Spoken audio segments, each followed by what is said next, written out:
Hello, ഇന്നത്തെ കഥയിലേക്ക് എല്ലാവർക്കും സ്വാഗതം. അങ്ങനെ ആദർശിനോട് അനി പോയിട്ട് പറയുന്നുണ്ട്, അപ്പച്ചി ശരിക്കും പറഞ്ഞു കഴിഞ്ഞാൽ നാനേടത്തിയുടെ അമ്മയും അതുപോലെ നാനേടത്തിയൊക്കെ കുറ്റക്കാരിയാക്കാനാണ് ശ്രമിക്കുന്നത്. അപ്പോൾ ആദർശ് പറയുന്നുണ്ട് ഒരിക്കലും അവരെന്തായാലും അങ്ങനെ ചെയ്യില്ല. അവസാനം അനിയോട് ചോദിക്കുന്നുണ്ട്, ഇനി നീ എങ്ങാനും ആണോ കല്യാണം മുടക്കാൻ വേണ്ടിയിട്ട് മാറ്റി വെച്ചത്? ഏട്ടൻ എന്നെ സംശയിക്കുന്ന സ്ഥിതിക്ക് ഇനി എന്തായാലും ഇത് പോലീസ് സ്റ്റേഷനിൽ അറിയിക്കണം, പോലീസ് വന്ന് കുറ്റക്കാരെ കണ്ടുപിടിക്കട്ടെ എന്ന് അനിയും പറയുകയാണ്. അതേസമയം ദേവയാനിയും മുത്തശ്ശിയും മുത്തശ്ശനും ഒക്കെ ഓരോരോ അവരവരുടെ റൂമിലും മറ്റുള്ള സ്ഥലങ്ങളിലൊക്കെ ആയിട്ട് പരതിക്കൊണ്ടിരിക്കുകയാണ്. ആ സമയത്ത് നയനയും അവളുടെ അമ്മയും ഒക്കെ തന്നെ വിഷമിച്ച് നിൽക്കുന്നുണ്ടായിരുന്നു.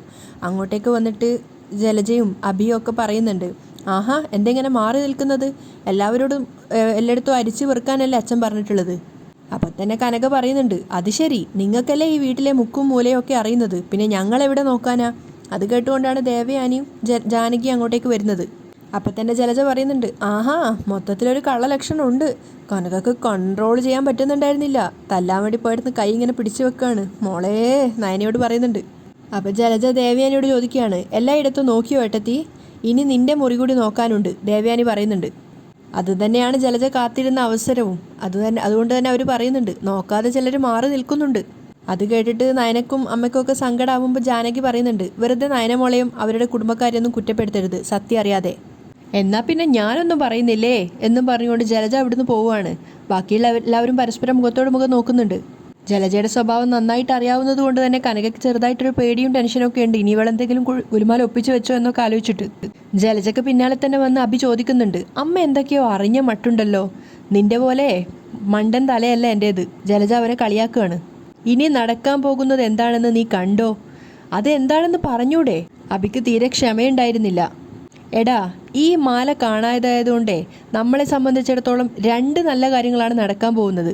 എൻ്റെ മുറിയിൽ കയറി അധികാരം സ്ഥാപിച്ചവൾ ഇന്ന് പുറത്തു പോകുന്നു മാത്രമല്ല, അവൾക്കിനി ഒരിക്കലും ഇങ്ങോട്ടേക്ക് കയറി വരാൻ പറ്റില്ല. അതുപോലെ തന്നെ കല്യാണത്തിന് പെൺകുട്ടിക്കിടാനുള്ള മാലയാണത്. അത് കാണാതെ പോയതുകൊണ്ട് തന്നെ ഇനി ഈ കല്യാണം വേണോ വേണ്ടയോ എന്നുള്ള കാര്യം മുത്തശ്ശിയും മുത്തശ്ശനും ഒന്നുകൂടി ചിന്തിക്കുന്നുള്ള കാര്യം ഉറപ്പാണ്. അപ്പോൾ മാല മോഷണം പോയതിന് പിന്നിൽ അമ്മയാണല്ലേ? അതൊന്നും നീ ഇപ്പം അറിയണ്ട. ഞാൻ ഈ കഷ്ടപ്പെടുന്നതിൻ്റെ ഗുണമൊക്കെ കിട്ടാൻ പോകുന്നതേ നിനക്കാ. എല്ലാവരും മാല തിരയുവാ, അതിപ്പം ഭദ്രമായിട്ടൊരു സ്ഥലത്ത് വിശ്രമിക്കുന്നുണ്ട്. ഏതായാലും നീ വാ, കാഴ്ചകൾ നമുക്ക് നേരിട്ട് കാണാലോ. അപ്പം തന്നെ അഭി ചോദിക്കുന്നുണ്ട്, അവസാനം കുരുക്ക് നമുക്ക് തന്നെ വന്ന് വീഴുവോ? അതിന് നീ അല്ലടാ ഞാൻ. നിന്നെ വിശ്വസിച്ചൊരു കാര്യം ഏൽപ്പിച്ചാലേ അങ്ങനെയൊക്കെ സംഭവിക്കുന്നുള്ള കാര്യം ഉറപ്പാ. ഇന്ന് അവളുടെ നെഞ്ച് താണിയടിക്കുന്ന ദിവസാ. പിന്നെ ഇവിടെ ഒരുത്തിയുണ്ടല്ലോ, ജാനകി, അവൾക്ക് നയനാന്ന് വെച്ചാലേ അങ്ങ് വലിയ ജീവനാ. ഇന്നത്തോടെ അതും ഇല്ലാണ്ടാവും. നീ വാ ഇങ്ങോട്ട്. ജലജ സന്തോഷത്തോടെ മകനെ വിളിക്കുകയാണ്. അവസാനം നോക്കാനുണ്ടായിരുന്ന ജലജയുടെ മുറി മാത്രമായതുകൊണ്ട് എല്ലാവരും ജലജയുടെ മുറിയിലാണുള്ളത്. ആ സമയത്ത് ജലജ കയറി വന്ന് വലിയ ആളായിട്ട് പറയുന്നുണ്ട്, എല്ലായിടവും നോക്ക്, ഒരു സ്ഥലം പോലും ബാക്കി വേണ്ട. അപ്പം തലയണയും കട്ടിലും അലമാരയും ഒക്കെ നോക്കുകയാണ് കനക. ആ സമയത്ത് ജലജ പറയാണ്, അല്ല ഈ ബാഗ് നോക്കണ്ടേ? അപ്പം തന്നെ കനക പറയുന്നുണ്ട്, അത് എൻ്റെ ബാഗാ. എന്നാൽ പിന്നെ അത് നോക്കുന്നില്ല അനി പറയാണ്. അപ്പം തന്നെ ദേവയാനി പറയുന്നുണ്ട്, അതെന്തിനാ അതൊഴിവാക്കുന്നത്? അത് ശരിയാ മോനെ, അതും കൂടെ എടുത്ത് നോക്കിക്കോ, കനകയും പറയുന്നുണ്ട്. അത് മാത്രമായിട്ട് ഒഴിവാക്കേണ്ട കാര്യമില്ലല്ലോ. അപ്പം പിന്നെ ദേവയാനി അനിയോട് അത് നോക്കാൻ വേണ്ടി പറയാണ്. അതാണ് ജലജ കാത്തിരുന്ന സുവർണ നിമിഷം. ജലജ ആകാംക്ഷയോടുകൂടി കാത്തു നിൽക്കുകയാണ്. അനി പെട്ടി തുറന്നത് അവർ മനസ്സിൽ വിചാരിക്കുന്നുണ്ട്, പോരട്ടെ പോരട്ടെ, മാല പോരട്ടെ. മൊത്തം മാറ്റി നോക്കും മോനെ. അനി നോക്കിക്കൊണ്ടിരിക്കുമ്പോൾ കനക പറയുന്നുണ്ട്, പക്ഷെ അനി നോക്കുന്ന സ്ഥലത്തല്ല മാല വെച്ചിട്ടുള്ളതെന്നുകൊണ്ട് തന്നെ ജലജ പറയാണ്, അവിടെയല്ലല്ലോ നോക്കേണ്ടത്, മാറ്, ഞാൻ നോക്കാം എന്ന് പറഞ്ഞുകൊണ്ട് അതിൻ്റെ പെട്ടിയുടെ ക്ലോസ് ചെയ്തിട്ട് അതിൻ്റെ പുറത്തുള്ള സിബിൻ്റെ ഉള്ളിൽ കൂടിയാണ് ഇട്ടിട്ടുണ്ടായിരുന്നത്. അവിടെ നോക്കുകയാണ്. അനിമോ നോക്കിയതല്ലേ, എന്നാലും ഒന്നുകൂടെ നോക്കട്ടെ. ജലജ പറഞ്ഞുകൊണ്ട് ആ സിബൊക്കെ വലിച്ചു തുറന്നവർ നോക്കുകയാണ്. ആ സമയത്ത് അവരുടെ മുഖത്തിങ്ങനെ ടെൻഷൻ നിറയുന്നുണ്ട്. അത് കണ്ടിട്ടെന്നോണം തന്നെ മുത്തശ്ശൻ ചോദിക്കുകയാണ്, നീ ഇതിനകത്ത് മാല ഉള്ളതുപോലെയാണല്ലോ നോക്കുന്നത്.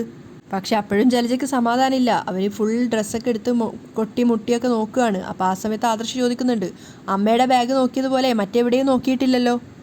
ഏയ് ഞാൻ എല്ലായിടവും നോക്കുക എന്ന് പറഞ്ഞ് ജലജ വീണ്ടും നോക്കുന്നുണ്ട്. പിന്നെ അവർക്ക് ടെൻഷനായി, എന്നാലും അതെവിടെ പോയി? ഇനി ഇവളത് ബാഗ് തുറന്ന് അടിച്ചു മാറ്റിയോ എങ്കിൽ എൻ്റെ പ്ലാന് മൊത്തം പൊളിയുമല്ലോ. അപ്പം തന്നെ അനി പറയുന്നുണ്ട്, എൻ്റെ അപ്പച്ചി അത് ഈ ബാഗിലൊന്നും ഇല്ല, മതി നോക്കിയത്. അപ്പം മുത്തശ്ശൻ പറയാണ്, എന്തായാലും അത് ഈ വീടിനകത്ത് തന്നെ കാണും, എല്ലായിടവും ഒന്നുകൂടെ നോക്ക്. അങ്ങനെ എല്ലാവരും വീണ്ടും ആ മുറിയിൽ നിന്ന് ഇറങ്ങി പുറത്തു പോവാണ്. നയനയും നവ്യയും അതുപോലെ കനകയും മാത്രമേ അവിടെ ഉള്ളൂ. കനക ഡ്രസ്സൊക്കെ വീണ്ടും എടുത്ത് വെക്കുകയാണ്. ആ സമയത്ത് ജലജ അഭിയോട് പറയുന്നുണ്ട്, എല്ലാം നശിപ്പിച്ചു. ആ സമയത്ത് നയനയും നവ്യയും പരസ്പരം മുഖത്തോട് മുഖം നോക്കുകയാണ്. ജലജയാണെങ്കിൽ ആകെ ടെൻഷൻ അടിച്ചിട്ടാണ് ഇറങ്ങി വരുന്നത്.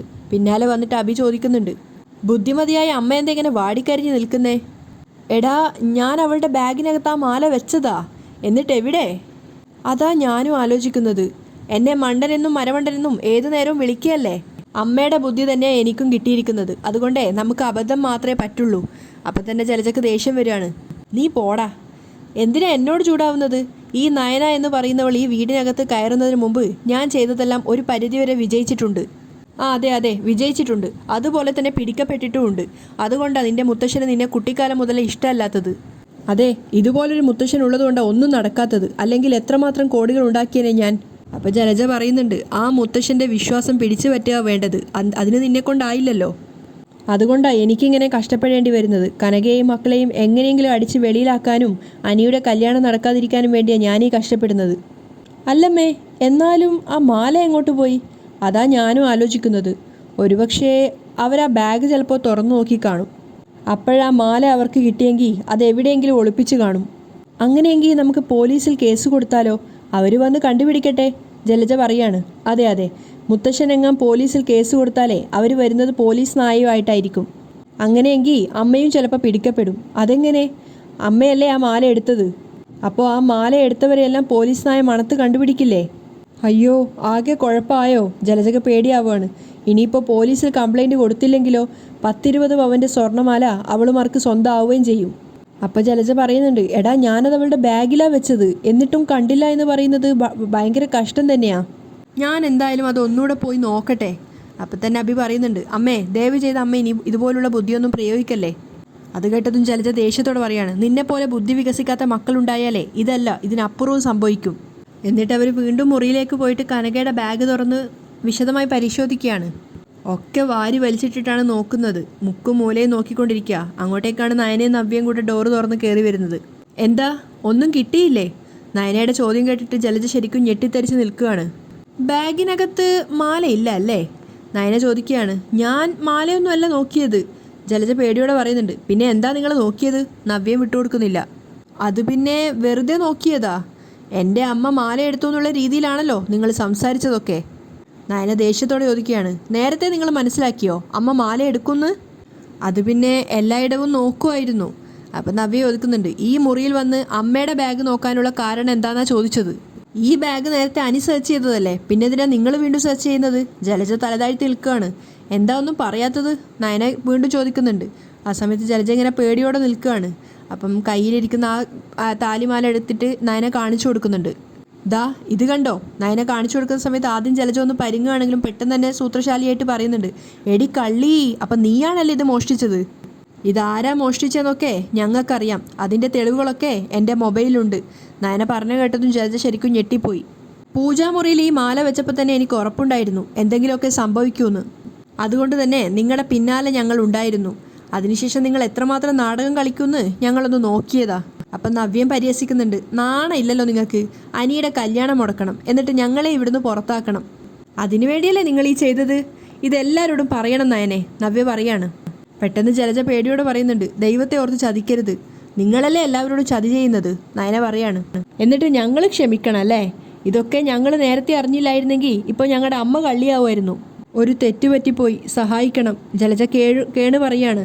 അപ്പം നവ്യ പറയുന്നുണ്ട്, ഇവരെ അങ്ങനെ വിട്ടാൽ പറ്റില്ല നയനെ, ഇത് ഇന്ന് പൊളിച്ചെടുക്കണം. ഇത് എത്രാമത്തെ തവണയാണ് ഇവരുടെ മോനും കൂടി ഇതുപോലെ ഓരോരോ തലവേദനകൾ ഉണ്ടാക്കി വെക്കുന്നേ.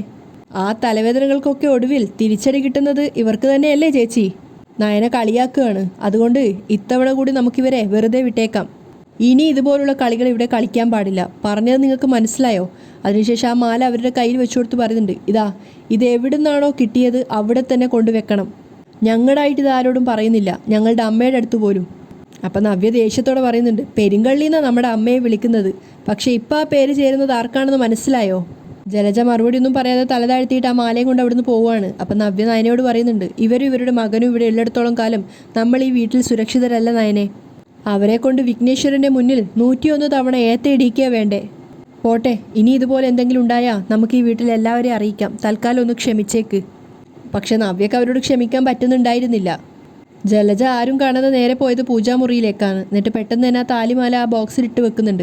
അങ്ങോട്ടേക്ക് ദേവയാനി ജാനകിയും വന്നപ്പം ഒന്നും അറിയാത്ത പോലെ പറയാണ്, എന്ത് ചെയ്യാനാ, അവൾ കണ്ണുപൊട്ടിയാണെന്നാണ് തോന്നുന്നത്. ഏട്ടത്തിയുടെ മരുമോള് താലിമാല ഈ ബോക്സിൽ തന്നെ കിടക്കുന്നു. അത് വിശ്വസിക്കാനാവാത്ത പോലെയാണ് ദേവയാനിയും ജാനകിയും നിൽക്കുന്നത്. അങ്ങോട്ടേക്ക് നയനയും നവ്യയും കനകയും ഒക്കെ വരുന്നുണ്ട്.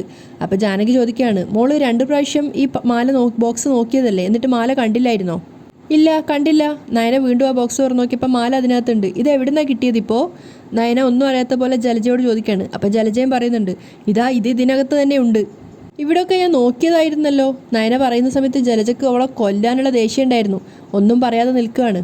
അപ്പം നവ്യ പരിഹസിക്കുന്നുണ്ട്, ഇനി എടുത്തവർ തന്നെ കൊണ്ടുവച്ചതാണോ എന്നറിയില്ല. നഷ്ടപ്പെട്ട മാല ദൈവത്തിൻ്റെ കൃപയാൽ കണ്ടുപിടിച്ചത് ഞാനാ, എന്നിട്ട് എന്നെ തന്നെ കുറ്റപ്പെടുത്തുക. അങ്ങോട്ടേക്ക് മുത്തശ്ശിയും മുത്തശ്ശനൊക്കെ വന്നപ്പോൾ ദേവയാനി പറയുന്നുണ്ട് മാല കിട്ടിയെന്നുള്ളത്. അപ്പോൾ ഇവിടെ തന്നെയാണോ ഉണ്ടായിരുന്നതെന്ന് അവർ അതിശയത്തോട് ചോദിക്കുകയാണ്. ആ സമയത്ത് നവ്യ പറയുന്നുണ്ട്, ഇടയ്ക്ക് ദൈവം ആ മാല ഇട്ടുകൊണ്ട് എങ്ങോട്ടേക്കെങ്കിലും പോയതായിരിക്കും, പിന്നെ തിരികെ വന്നപ്പോൾ ഊരി വെച്ചതാ, അതുപോലെയാ അത് പെട്ടെന്ന് പ്രത്യക്ഷപ്പെട്ടത്. നവ്യയുടെ സംസാരം കേട്ടിട്ട് മുത്തശ്ശന് വരെ ചിരി വരുന്നുണ്ടായിരുന്നു. അപ്പോൾ ജലജ പറയാണ്, ഞാൻ ഇവിടെ വന്ന് എല്ലായിടവും ശ്രദ്ധയോടെ നോക്കിയപ്പോഴാ മാല കണ്ടത്. അത് കേട്ടുകൊണ്ടാണ് ആദർശവും അനിയും അഭിയൊക്കെ അങ്ങോട്ടേക്ക് വരുന്നത്. ആരോ മറച്ചു വെച്ചതുപോലെ അതിവിടെ ഇരിക്കുകയായിരുന്നു. ജലജ ഒന്നും അറിയാത്ത പോലെ പറയാണ്. അപ്പം മുത്തശ്ശൻ പറയുന്നുണ്ട്, ആരാ അത് മറച്ചു വെച്ചത്? എന്തായാലും നയനമോളല്ല എന്നുള്ള കാര്യം ഉറപ്പാണ്. അപ്പോൾ ആദർശ അഭിയോട് ചോദിക്കുന്നുണ്ട്, കാശിൻ്റെ ആവശ്യം വരുമ്പോൾ നീയാണല്ലോ അഭി ഇങ്ങനെയൊക്കെ ചെയ്യാറ്, നീ എടുത്തോണ്ട് പോയിട്ട് പിടിക്കപ്പെടുമെന്ന് അറിഞ്ഞപ്പോൾ തിരിച്ചുകൊണ്ട് വെച്ചതാണോ? അയ്യോ, ഞാനൊന്നും അറിഞ്ഞതുപോലുമില്ല. അപ്പോൾ മുത്തശ്ശൻ പറയുന്നുണ്ട്, നഷ്ടപ്പെട്ട മാലയുടെ പേരിൽ ഇവിടെ കോലാഹലം ഉണ്ടാക്കിയത് ഇവളാ, ജലജയെക്കുറിച്ചാണ് പറയുന്നത്. എന്നിട്ട് ഇവള് തന്നെ കണ്ടെത്തിയെന്ന് പറയുമ്പോൾ അതിലെന്തോ ഒരു പൊരുത്തക്കേടുള്ളതുപോലെ. അപ്പോൾ ആദർശ് പറയുന്നുണ്ട്, എന്തായാലും പോയ മാല തിരിച്ചു കിട്ടിയല്ലോ മുത്തശ്ശ.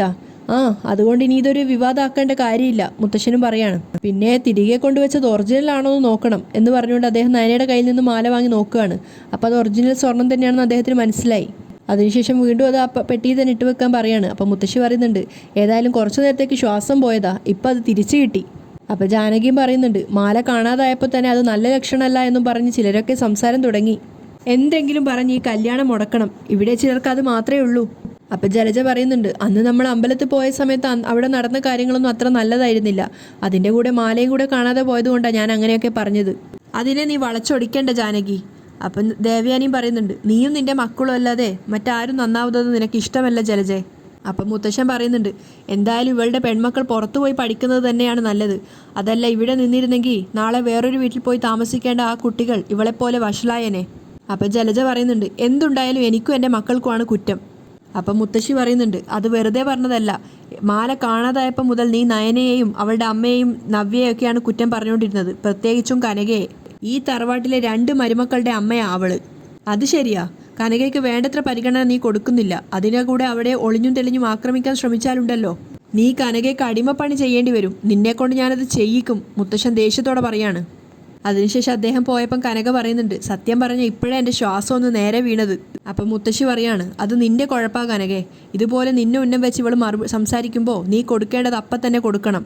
അതല്ല മുഖത്തടിക്കണമെങ്കിൽ അടിക്കണം. അതൊന്നും ശരിയല്ലെന്ന് ഇവിടെ ആരും പറയാൻ പോകുന്നില്ല. അത് കേട്ടതും കനക സന്തോഷത്തോടെ ചിരിക്കുകയാണ്. ജലജ ദേഷ്യത്തോടെ അവരെ നോക്കുന്ന സമയത്ത് കനക മനസ്സിൽ വിചാരിക്കുന്നുണ്ട്, ലൈസൻസായി, ഇനി സൗകര്യം പോലെ ഞാൻ ചെയ്തോളാം. ജലജയ്ക്ക് ശരിക്കും കനകയെ കൊല്ലാനുള്ള ദേഷ്യം ഉണ്ടായിരുന്നു. കനകയാണെങ്കിൽ പരിഹാസത്തിൽ അവരെ നോക്കി ചിരിക്കുകയാണ്. അവിടെയാണ് ഇന്നത്തെ എപ്പിസോഡ് വൈൻഡപ്പ് ചെയ്യുന്നത്.